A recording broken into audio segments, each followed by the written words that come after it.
Assalamualaikum. Hai guys, welcome back my YouTube channel. Kembali lagi bersama Alianti di sini di channel Daily Fashion and Education.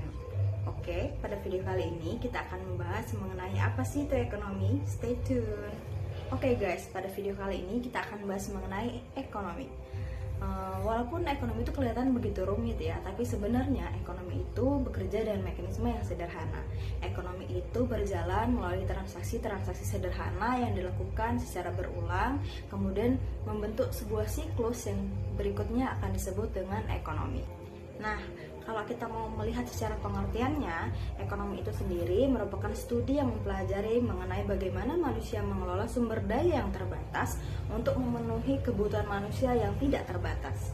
Sekarang mari kita mulai dengan transaksi yang merupakan kegiatan paling sederhana dalam perekonomian, namun juga merupakan titik awal dari ekonomi itu sendiri.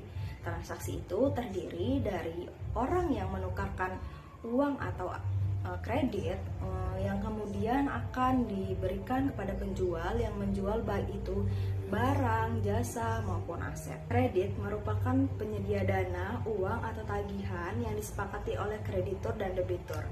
Nah, kredit ini kita gunakan seperti kita menggunakan uang. Jadi, apabila kita menjumlahkan uang dan kredit, maka kita mengetahui total pengeluaran kita yang kita gunakan.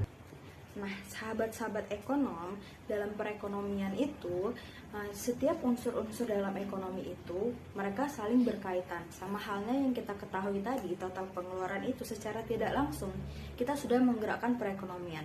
Bagaimana caranya? Caranya adalah dengan cara kita membagi total pengeluaran tadi dengan jumlah total kuantitas yang kita beli, maka kita telah menentukan nilai dari harga produk yang kita beli. Nah, sahabat ekonom, kredit juga penting dalam ekonomi. Kredit dapat memberikan apa yang diinginkan oleh pemberi pinjaman, yaitu suku bunga tinggi, dan dapat memberikan apa yang diinginkan oleh peminjam, yaitu uang tambahan. Nah, konsep kredit ini ketika suku bunga tinggi, maka nilai peminjaman akan turun karena biaya yang dikeluarkan lebih mahal. Sebaliknya, apabila suku bunga rendah, maka tingkat peminjaman akan lebih tinggi karena biaya yang dikeluarkan juga lebih murah. Nah, kredit ini sahabat ekonom tidak berdiri sendiri. Ketika ada kredit, maka akan muncul debit. Nah, jika kredit ini merupakan aset bagi si pemberi pinjaman, maka debit merupakan kewajiban yang harus dibayar oleh peminjam.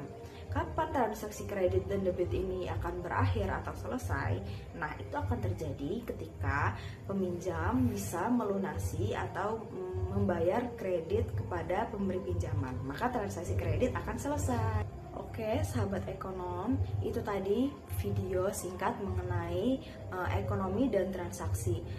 Mengingat waktu ya, mengingat durasi video, maka untuk pembahasan video kali ini hanya sebatas itu dulu dan akan kita lanjutkan di next video. Memang tema yang diambil pada video ini singkat, cuman mengenai ekonomi dan transaksi, debit dan kredit. Namun saya kira ini cukup terperinci ya, dan semoga sahabat-sahabat ekonomi di rumah bisa mendapatkan sedikit edukasi dari video ini. Jangan lupa like, comment, dan subscribe. Assalamualaikum.